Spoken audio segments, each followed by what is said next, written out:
Hello students, मैं हूं प्रसन्ना चौधरी और आज हम बात करने वाले हैं second chapter contemporary centres of power के बारे में। और ये जो चैप्टर है इसको हम 2-3 वीडियो में कवर करेंगे और आज जो है इसका पार्ट 1 है। बेसिकली ये चैप्टर ना 3 चीज़ों के बारे में बात कर रहा है कि किस तरीके बात कर रहा है यूरोपियन यूनियन के बारे में, आसियान के बारे में और राइज ऑफ चाइना के बारे में। तो आज के इस वीडियो में हम लोग सिर्फ यूरोपियन यूनियन के बारे में पढ़ेंगे। ये चैप्टर पिछले चैप्टर से कनेक्टेड है। किस तरीके से कनेक्टेड है तो हमने देखा एंड ऑफ बाइपोलैरिटी, इसके पहले वाला जो चैप्टर है उसमें हमने देखा कि कैसे यूएसए और यूएसएसआर ये 2 सुपर पावर इमर्ज हुए सेकेंड वर्ल्ड वॉर के बाद में, और फिर इनके बीच में कोल्ड वॉर चलता है। और ये कोल्ड वॉर तब तक चलता है जब तक यूएसएसआर डिसइंटीग्रेट नहीं हो जाता। और फाइनली जब 1992 में जब यूएसएसआर डिसइंटीग्रेट होता है तो USA emerge as a superpower. तो सिर्फ यूएसए नहीं है, तो इसके बाद में हमें और भी सेंटर्स ऑफ पावर जो है इमर्ज होते हुए दिखाई देते हैं। तो चलिए हम लोग वो जो भी सेंटर्स ऑफ पावर जो इमर्ज हुए after the disintegration of USSR, या फिर हम लोग बोल सकते हैं जिसकी शुरुआत सेकेंड वर्ल्ड वॉर खत्म होने के बाद से शुरुआत हुई, ऐसे हम लोग कंटेम्प्रेरी सेंटर्स ऑफ पावर के बारे में पढ़ेंगे, जिसमें आज इस वीडियो में हम लोग यूरोपियन यूनियन के बारे में पढ़ने वाले हैं। तो यूरोपियन यूनियन देखिए, जब सेकेंड वर्ल्ड वॉर खत्म हुआ तो यूरोप के जो कंट्रीज हैं वो सारे डिवास्टेटेड हो गए थे, सबकी इकोनॉमी रूइन हो गई। अभी क्वेश्चन आया कि इस मैंने सारे यूरोपियन कंट्रीज के आगे में एक क्वेश्चन आया। वो क्वेश्चन था कि क्या हम लोग जो राइवलरी थी हम सारे देशों के बीच में, क्या उसको हम कंटिन्यू करें? अगर हम कंटिन्यू करते हैं तो फिर डेफिनेटली उसके कुछ कॉन्सिक्वेंसेस रहेंगे, और ये कॉन्सिक्वेंसेस यूरोपियन यूनियन कंट्रीज ने ऑलरेडी देख चुके थे। फर्स्ट वर्ल्ड वॉर में भी देखा था और सेकेंड वर्ल्ड वॉर में भी देखा। दूसरा ऑप्शन था कि क्या हम एक नए सिरे से सारी चीज़ें शुरुआत करें, जिसमें नए प्रिंसिपल्स होंगे और उन नए प्रिंसिपल्स और स्ट्रक्चर के आधार पर हम लोग पॉजिटिव टर्म पे हमारी जो रिलेशंस है उसको हम डेवलप करें। नाउ ये एक चैलेंज था। तो definitely what then they decided, yes, यही एक था कि भैया reconstruction of principles and the institution that would contribute to positive conception of international relations. तो सब लोगों को लगा नहीं, पॉजिटिव इंटरनेशनल रिलेशंस हमने बिल्ड करने चाहिए based on new principles and the institutions. अब सेकेंड वर्ल्ड वॉर में तो इकोनॉमी सारी शैटर्ड थी, तो ऐसे में इनको मदद करने के लिए आया यूएसए। यूएस ने क्या कहा, that is United nation. US ने कहा कि चिंता ना करो, मैं तुम्हें फंड देता हूँ। तो ऐसे एक फाइनेंशियल एड पूरे यूरोपियन स्टेट्स को उन्होंने दिया। अब ये जो फाइनेंशियल एड उन्होंने दिया उसको उन्होंने नाम दिया मार्शल प्लान। तो यहाँ देखते हैं, करीबन हम देख सकते हैं, you can underline this also, that America extended massive financial help for revival of Europe's economy under what is called as the Marshall plan. तो ये करीबन हुआ 1945 में। तो देखो 1945 जैसी, 45 के बाद में 2 चीज़ें शुरू होती है। एक तो यूरोपियन इंटीग्रेशन भी शुरू हो रहा है और कोल्ड वॉर भी हो रहा है, ये दोनों चीज़ें हो रही हैं। और यूनाइटेड स्टेट, जो यूरोपियन कंट्रीज़ हैं उनको फाइनेंशियल एड देता है। अब भैया फाइनेंशियल एड दे रहा है यानी पैसे दे रहा है। अब पैसे दे रहा है तो साथ ही साथ में एक सिक्योरिटी अरेंजमेंट भी करनी पड़ेगी, है ना। तो सिक्योरिटी अरेंजमेंट करने के लिए यूएसए ही एक क्या करता है, एक नाटो फोर्स भी बनाता है, नाटो एक अलायंस भी बनाता है जिसको हम कहते हैं नॉर्थ अटलांटिक ट्रीटी ऑर्गेनाइजेशन। अब ये जो नाटो है ये एक कलेक्टिव सिक्योरिटी स्ट्रक्चर उन्होंने बनाया जिसमें बहुत सारे देश को, अलग अलग देशों को मेंबर्स बनाया इसमें, ये जो पूरी ऑर्गेनाइजेशन बनाई उसमें। अब मार्शल प्लान जब बना तो उसमें एक ऑर्गेनाइजेशन बनाई गई जिसका नाम है एक जस्ट सेकेंड, जिसका नाम है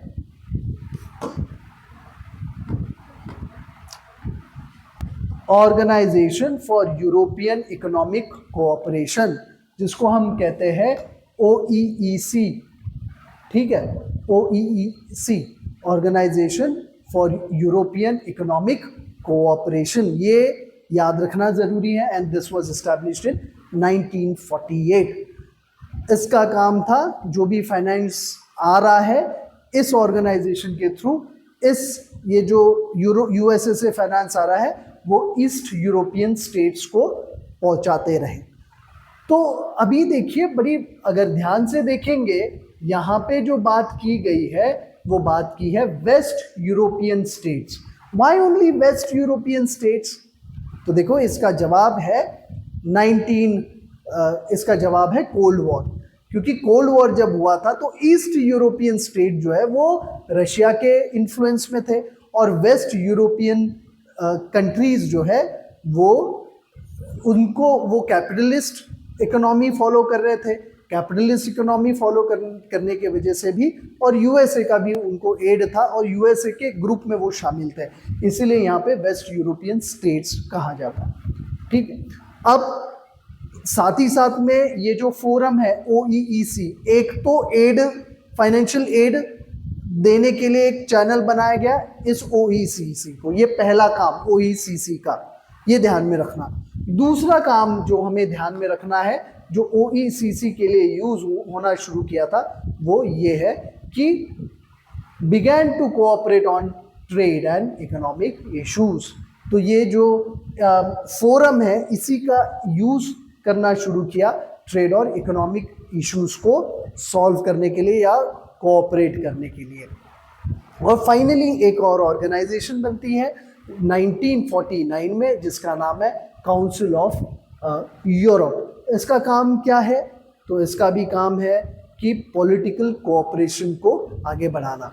देखो, यूरोपियन यूनियन ये इकोनॉमिक कोऑपरेशन के लिए पहले संस्था बनी, ऐसा कह सकते हैं, और फिर उसके बाद में इन्होंने सोचा कि यार अभी हम इसको ना एक पॉलिटिकल संस्था भी इसको बनाते हैं। फिर फाइनली इकोनॉमिक इंटीग्रेशन, यानी इकोनॉमिक इंटीग्रेशन का जो सिलसिला है वो शुरू हुआ धीरे धीरे करके, और फिर हम देखते हैं कि फाइनली 1957 में एक यूरोपियन इकोनॉमिक कम्युनिटी, इसका फॉर्मेशन होता है। अब इसके बाद में, अब ये तो सारी इकोनॉमिक रिलेटेड एक्टिविटी रही, जिसमें हमने देखा OECC पहले एड देने के लिए it was use, then trade करने के लिए, ट्रेड इश्यूज को सॉल्व करने के लिए इसके लिए यूज किया गया, फिर उस इकोनॉमिक इश्यूज को सॉल्व करने के लिए किया। फिर इसके बाद में हम देखते हैं ये वाला European economic community which was formed in 1957। ये ईयर याद रखना है। अब होता यूं है कि 1992 आते आते सोवियत यूनियन डिसइंटीग्रेट होता है, और जैसी सोवियत यूनियन डिसइंटीग्रेट होने के कगार पे आता है तो एक जो यूरोपियन यूनियन का जो फॉर्मेशन है उसको स्ट्रेंथन करने के लिए, उसको भी वो जो प्रोसेस है उसको फास्ट किया जाता है। और फिर हम देखते हैं, देखते ही देखते हमें पता चलता है कि यूरोपियन यूनियन एक यूनियन बनती है जिसका अपना फ्लैग है, जिसका अपना करेंसी है, जिसका अपना एंथम है। तो इस तरीके जो अपनी पार्लियामेंट भी है, ठीक है, वो पार्लियामेंट भी बनाते हैं। तो यूरोपियन यूनियन जो कि उसकी शुरुआत हुई थी इकोनॉमिक यूनियन के साथ में, now they wanted to establish it as a political union. तो देखो, it has evolve from economic to political one. But जब ये इवोल्यूशन हुआ European union, it failed miserably, its constitution failed, है ना। तो ये क्यों हुआ ये भी हम आगे देखेंगे। Despite they had flag, they had anthem, they had founding date, they had currency, it failed. तो ये क्यों हुआ ये आगे हम ज़रूर देखेंगे। तो जब ये यूरोपियन यूनियन को बनाया गया तो इसमें ये भी उन्होंने सोचा कि हम लोग ना एक ना कॉमन फॉरेन और सिक्योरिटी पॉलिसी बनाने की कोशिश करेंगे। तो ये भी कोशिश की गई, बट हमने देखा, हम आगे देखेंगे कि किस तरीके से प्रयास तो अच्छे थे कि फॉरेन पॉलिसी और सिक्योरिटी पॉलिसी जो है एक रखने की कोशिश करेंगे या कॉमन रखने की कोशिश करेंगे, but this could not translate into reality. ठीक है, वाई सो? तो क्योंकि बहुत सारे ऐसे मुद्दे थे जिसके ऊपर कभी कंसेंसस ही नहीं आया। जैसे कि उदाहरण के तौर पे पहला था कि कुछ यूरोपियन कंट्रीज कह रहे थे कि नए यूरोपियन कंट्रीज को हम इंक्लूड नहीं करेंगे। ठीक है, तो इस पे कंसेंसस नहीं था, कंसेंसस यानी एक मत नहीं था। देखिए इस तरीके से पूरा मैप है, आप पर्पल कलर में देखेंगे कि ओल्ड मेंबर्स हैं और न्यू मेंबर्स जो है you can see in orange color. Now these all new members got integrated with the European Union. यही नहीं, यानी जो सोवियत ब्लॉक जब डिसॉल्व हुआ तो उसमें से जो कुछ कंट्रीज बने वो भी मेंबर्स बने, और उसके ऊपर में बहुत से डिस्कशन और डिबेट हुए इनको इंक्लूड करना चाहिए कि नहीं करना चाहिए। इसी के साथ साथ में जो यूरोपियन यूनियन था, इसका तो ये सारे रिजर्वेशंस थे जो हमने देखे। अभी हम देखते हैं कि यूरोपियन यूनियन किस तरीके से इकोनॉमिक, पॉलिटिकल और डिप्लोमेटिक मिलिट्री इन्फ्लुएंस अपना क्रिएट कर पाई है वर्ल्ड ओवर। ठीक है, तो यहाँ से एक नया एक सब टॉपिक शुरू हो रहा है, ऐसे हम समझ सकते हैं, और बड़े ध्यान दीजिएगा। ठीक है, इस पे जो बोर्ड की एग्जाम दे रहे हैं इस पे एक क्वेश्चन आ सकता है जो कि लॉन्ग आंसर्स के लिए होता है, 6 मार्क्स के लिए क्वेश्चन आ सकता है कि व्हाट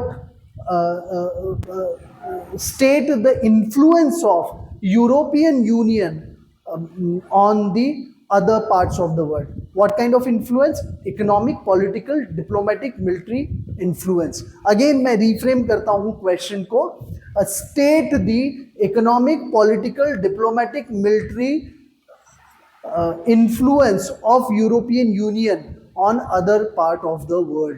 ठीक है, now these question can be asked. अभी जब ऐसा क्वेश्चन आएगा तो अभी हम एक एक देखेंगे कि किस तरीके से ये इन्फ्लुएंस करता है। ठीक है, तो सबसे पहले हम बात करेंगे यूरोपियन यूनियन का इकोनॉमिक इन्फ्लुएंस, राइट। तो इकोनॉमी की बात करें ना तो ये 17 ट्रिलियन डॉलर इकोनॉमी है, 2016 का जीडीपी मैं बता रहा हूँ। अभी आपको नंबर वाइज शायद ना समझ में आए कि कितना बड़ा नंबर है, तो अगर हम कंपेयर करें, देखो यूएस की इकोनॉमी सबसे बड़ी इकोनॉमी कही जाती है, उसके कंपैरिजन में it is the second largest what we call second largest economy है ना, just next to the United States of America. Currency की बात करें, यूरो उनकी करेंसी है और ये इतनी स्ट्रांग है कि ऐसा भी माना जाता है it can also give threat to the dollars. Dollar अभी सबसे ज़्यादा डोमिनेंट करेंसी है अक्रॉस द वर्ल्ड, उसको टक्कर देने का जो अगर किसी में दम है तो वो है यूरो में।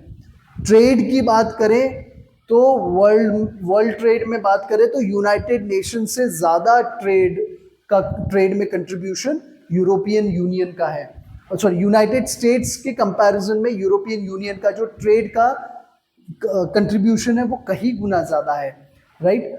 और जब there is a trade dispute with US और China, it is very assertive, European Union is very very assertive. यही नहीं, अगर हम बात करते हैं यूरोपियन यूनियन का एशिया और अफ्रीका, ठीक है, इसके साथ में ट्रेड, तो वो भी बहुत अच्छा उनका ट्रेड है ना। सो इस सारी चीज़ों के वजह से it has a great influence, ठीक है, great economic influence on the other part of the world और इन द वर्ल्ड पॉलिटिक्स। यही नहीं, वर्ल्ड ट्रेड ऑर्गेनाइजेशन में भी उनका अच्छा खासा होल्ड है, ठीक है। तो ये रहा इकोनॉमिक इन्फ्लुएंस यूरोपियन यूनियन का। अभी हम आते हैं पॉलिटिकल और डिप्लोमेटिक इन्फ्लुएंस यूरोपियन यूनियन का। अगर हम बात करें पॉलिटिकल पॉलिटिकल इन्फ्लुएंस की, तो देखिए यूरोपियन यूनियन में एक कंट्री है फ्रांस, अभी फ्रांस उसका मेंबर है। अब फ्रांस जो है वो यूनाइटेड नेशन सिक्योरिटी काउंसिल का भी मेंबर है, परमानेंट मेंबर है। देखो ऐसा है कि अगर आपका गैंग है और उस गैंग में अगर एक आधा मेंबर बहुत ज़्यादा पावरफुल है तो पूरे गैंग की भी जो है शक्ति बढ़ जाती है, स्ट्रेंथ बढ़ जाती है।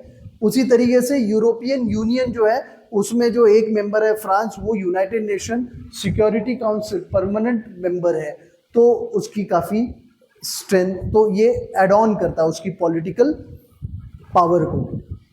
यही नहीं,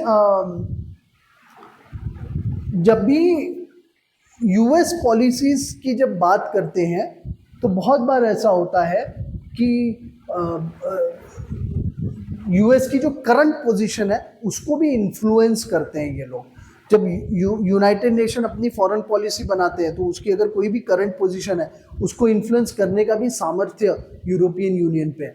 जैसे कि ईरान न्यूक्लियर प्रोग्राम, ठीक है, it has influence that, it use माने European Union has used the diplomacy, economic investment and negotiations rather than coercion and military force has been effective as in the case of dialogue with China on human rights and environmental degradation।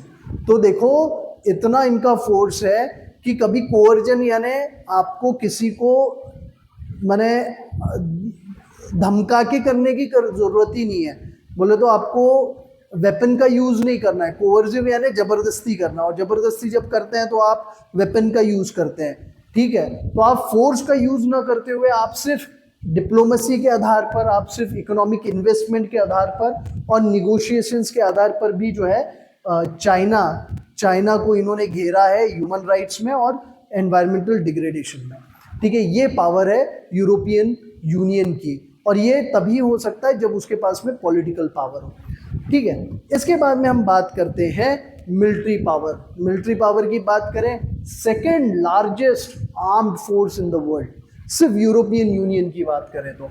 अगर उसकी spending की बात करें, it is second after the US, United states के बाद में second in number है ना। फ्रांस, क्योंकि यूरोपियन यूनियन का एक मेंबर है फ्रांस की बात करें तो फ्रांस के पास तो न्यूक्लियर आर्सेनल है, करीबन ऐसा कहा जाता है 335 न्यूक्लियर वॉरहेड्स हैं उनके पास में। तो again it makes European union very powerful. Not just this, when it comes to space and communication technology, it has already achieved a great advancement in this field, ठीक है। अब हम बात करते हैं European union as a supranational organisation. देखिए ऐसा है कि यूरोप सुप्रा नेशनल यानी क्या, देखो नेशंस हैं, नेशन के ऊपर एक और ऑर्गेनाइजेशन हम बना रहे हैं जो और नेशंस के ऊपर है। और जब सुप्रा नेशनल ऑर्गेनाइजेशन बनाना है, इसका मतलब ये है कि नेशन जो है अपने कुछ राइट्स शायद उस सुप्रा नेशनल जो या अपनी जो कुछ पावर्स हैं वो सुप्रा नेशनल ऑर्गेनाइजेशन को दे दे, and let them decide on their fate. This is what we feel, and European Union has always tried to build such kind of an organization which is above the nation, ठीक है, supranational organization, but they miserably failed, that is another thing, ठीक है। Okay, now European Union अगर देखा जाए it can intervene economic, political and social areas also, क्योंकि उतनी power है उनमें, right। अब हम बात करते हैं फॉरेन पॉलिसीज़ को लेके या फॉरेन रिलेशंस को लेके या डिफेंस पॉलिसी को लेके यूरोपियन नेशन को। हमें लगता है कि ऐसा होना चाहिए कि यूरोपियन यूनियन की एक ही फॉरेन पॉलिसी होनी चाहिए या एक ही स्टांस होना चाहिए जितने भी फॉरेन रिलेटेड इश्यूज़ हैं, ठीक है। या फिर विथ रिस्पेक्ट यूरोपियन यूनियन के कंट्रीज़ को छोड़ के जितने भी बाकी कंट्रीज़ हैं उसके अगेंस्ट में उनका एक ही सुर होना चाहिए, ऐसा होना चाहिए, बट ऐसा है नहीं, ठीक है। इन रियल में ऐसा है नहीं। जैसे कि यहाँ आधार के उदाहरण के तौर पे दिया हुआ है कि प्राइम मिनिस्टर जो टोनी ब्लेयर था, मैंने ब्रिटेन का जो प्राइम मिनिस्टर था Tony Blair, he was America's partner in Iraq invasion. भैया इराक इन्वेजन, जब इराक में इन्वेजन किया अमेरिका में, Tony Blair who was the prime minister of Britain, he supported them, ठीक है। बट बहुत सारे यूरोपियन यूनियन मेंबर्स थे जिन्होंने सपोर्ट करने से मना कर दिया, दे अपोज दिस, ठीक है। देन बहुत सारे लोगों को लगता है कि they are sceptical, there are sceptical about European Union, या यूरो स्केप्टिसिज्म है in some part of the world. What does it mean? They don't have trust, they don't feel कि यार यूरोप को अगर इंटीग्रेट करेंगे तो ये सही होगा करके। तो इसका एक और उदाहरण के तौर पे हम देख सकते हैं ब्रिटेन का फिर से एक जो प्राइम मिनिस्टर है जिसका नाम है Margaret Thatcher. Now this Margaret Thatcher he feels that कि यूके जो है उसने दूर रहना चाहिए, ठीक है, यूरोपियन मार्केट से, ये उस ब्रिटेन के भलाई के लिए है। वैसा ही डेनमार्क और स्वीडन भी जो है उनको भी ऐसे ही लगता है, इसलिए they resisted Maastricht Treaty and the adoption of euro. ये जो मैस्ट्रिच ट्रीटी है उसको भी उन्होंने अपोज किया और यूरो के अडॉप्शन को भी डेनमार्क और स्वीडन ने जो है अपोज किया हुआ है, क्योंकि they are not so confident about it कि हम लोग अगर यूरोपियन यूनियन के साथ इंटीग्रेट कर ले हमारी इकोनॉमी को फुल्ली तो वो हमारे लिए फ़ायदेमंद होगा।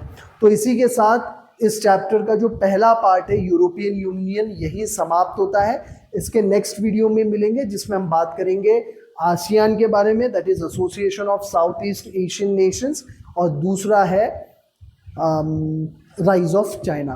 If you like the video, please like, share, subscribe and hit the bell icon. Thank you very much. Jai Hind, Jai Bharat.